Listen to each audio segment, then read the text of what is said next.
As one British Grand Tour star says goodbye, is another about to step up. From Thomas to Pidcock, it's been a big week of racing in Spain, Great Britain and beyond. Hello and welcome to the Gruppetto.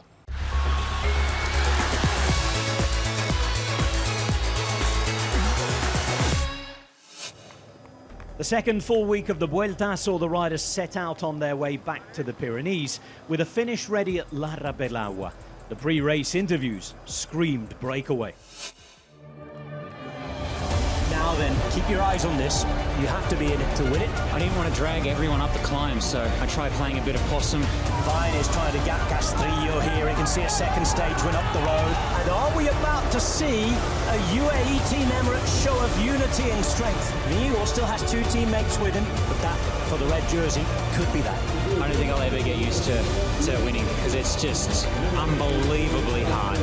We just try to focus on the sporting side of things, and I think today we showed that we are still collectively a team, and now we won 4 stages in the Vuelta, and I think that shows also that, you know, somehow it's working. They've done it again. Jay Vine takes stage 10. Jonas Vingegaard will go back into the red jersey. I'm always happy to be in the leader's jersey. I don't complain. I'm happy with having it, and hopefully I can keep it now until Madrid.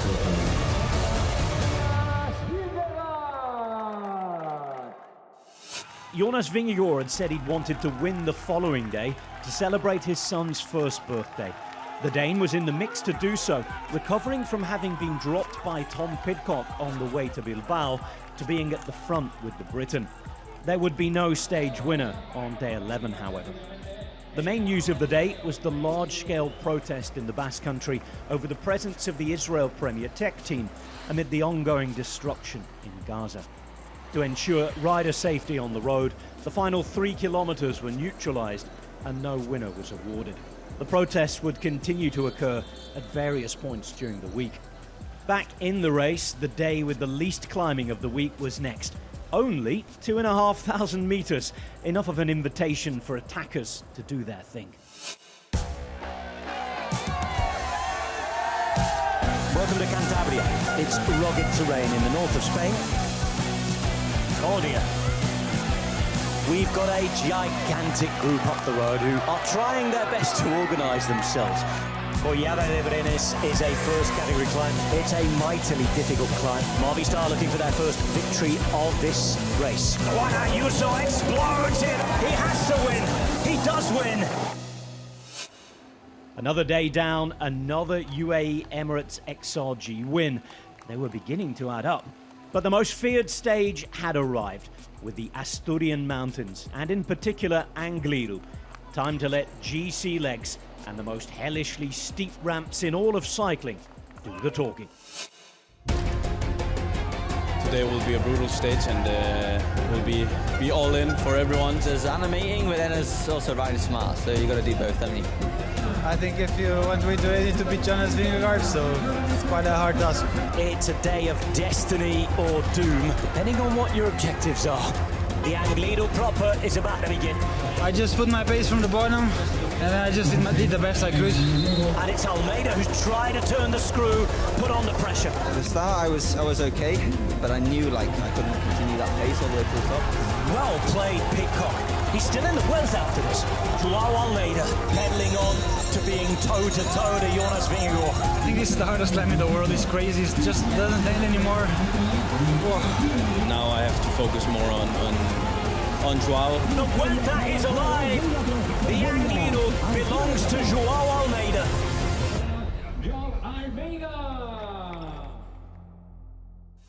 Almeida this time not worrying about missing teammates. On these slopes, he didn't need them. The result was the same, however. UAE had won 6 of the previous 8 stages, and there were signs of being able to take the race to leader Vingegaard.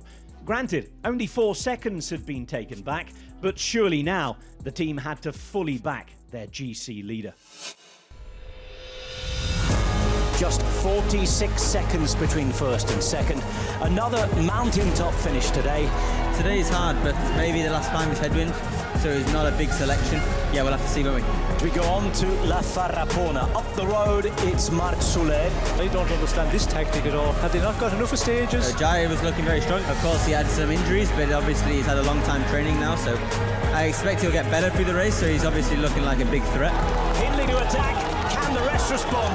There's nothing for Almeida, or is there? Joao was very strong. Today I could beat him in the sprint. Yeah, I mean, I was happy to take the bonus second. I cannot explain. 50% of the stages of La Vuelta we got. Pidcock survives on the podium for now, but Hindley is coming.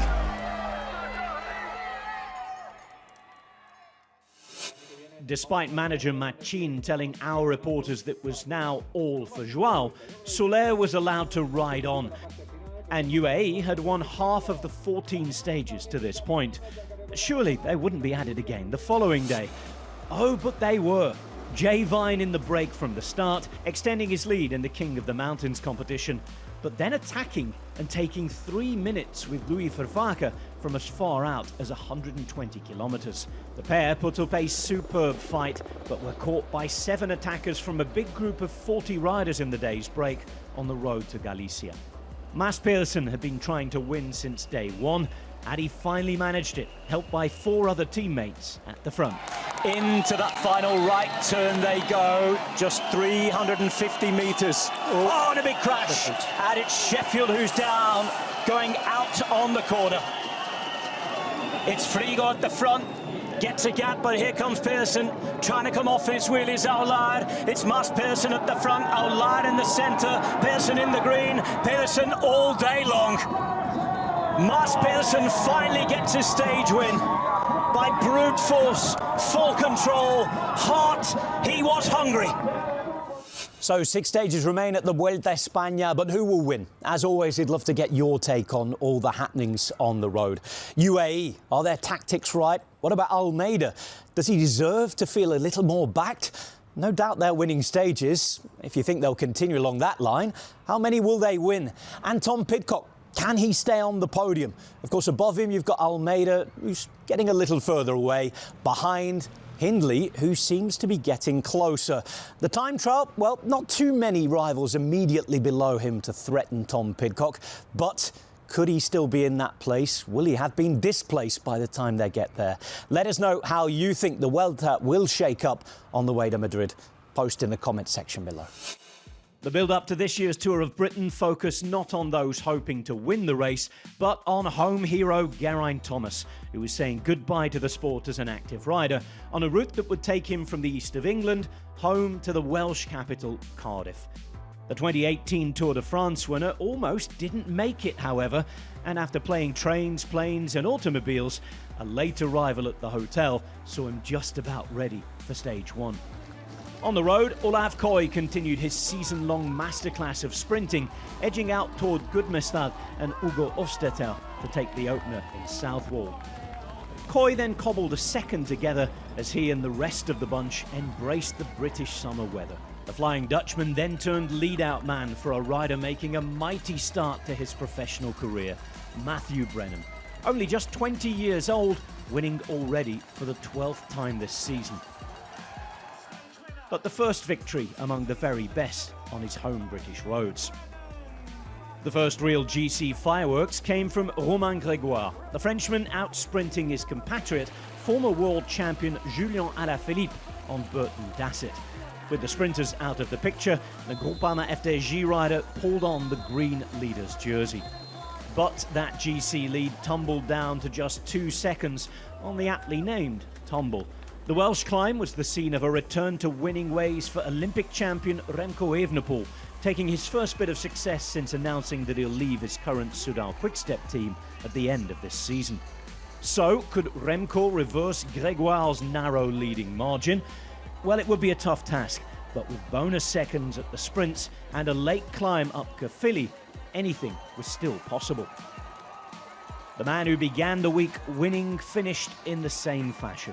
Koy survived the climb to get to the line quickest, Grégoire holding on to his GC prize, with Evenepoel second overall. As for the man affectionately known by his mates as G, a fitting send-off ride into his hometown in front of friends and family in a kit he designed for the occasion. A racer that will be remembered for his character, but the numbers were impressive too. A trophy cabinet that houses 2 Olympic gold medals and 3 rainbow jerseys on the track, 25 career road wins, and in addition to that Tour de France, a second place at the Giro, another Tour podium, plus overall victories in races such as Romandie, Swiss, Paris-Nice and the Dauphiné. I've been saying since it was announced, the route really, that, you know, to finish here is just unbelievable really, and the fans and everything is just like the support I've had over the years is incredible. So to finish here is like full circle, and you know, right past Maindy with about a K to go, where it all started, is no better way. A flat but fierce 6-day showdown on the roads of the Benelux region was the main event of the week for the women's peloton. Or perhaps for showdown, that should have read domination. Yes, Lorena Wiebes was at it again for the umpteenth time this season. Winning stage 1 in Leuven, she quickly backed it up a day later after crosswinds had initially split the bunch.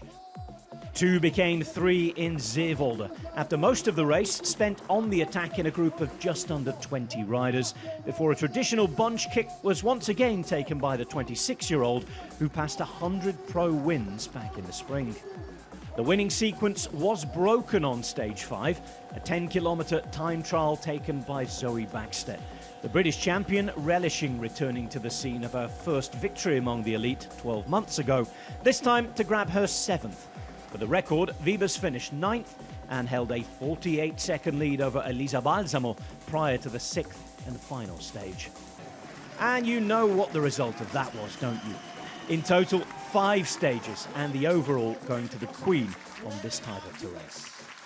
A delve deeper into the results shows that Lorena Wiebes has won every single bunch sprint she's been involved in this season. Not one single loss. A hugely impressive feat.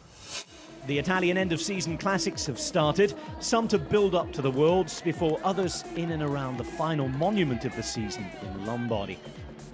At the Gran Premio Industria ed Artigianato, UAE Emirates once again showed that they've the perfect blend of the industrious and artisans on their roster.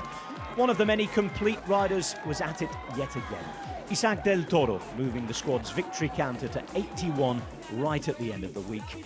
4 more and they'll equal the all-time record of 85 set by Team Colombia in 2009. It's been a breathless week of racing. So much to try and cram into the show. I think we just about made it. This week, we've got the ride to the Bola del Mundo, the end of the world climb, just outside of Madrid. Mountains on the way, a time trial too. We'd love you to join us each and every day on TNT Sports and Discovery Plus for that. We've got live coverage of the stages, plus the Quest highlights in the evening, and on our TNT Sports Cycling YouTube channel, videos and bits of reviews along the way as well.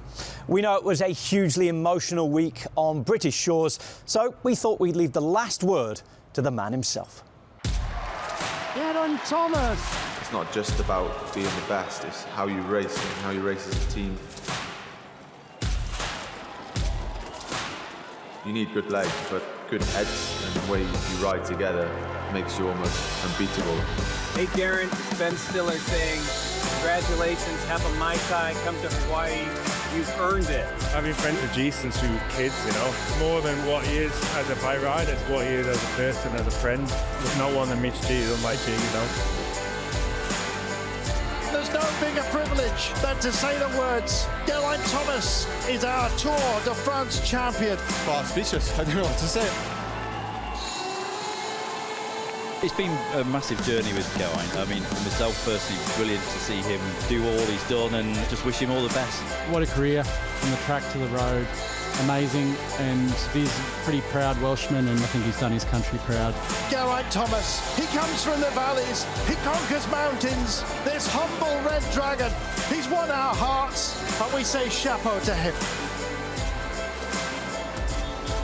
Who would have known when we were kids that you and I would end up winners of the Tour de France? So congrats on an amazing career. Vive le Tour!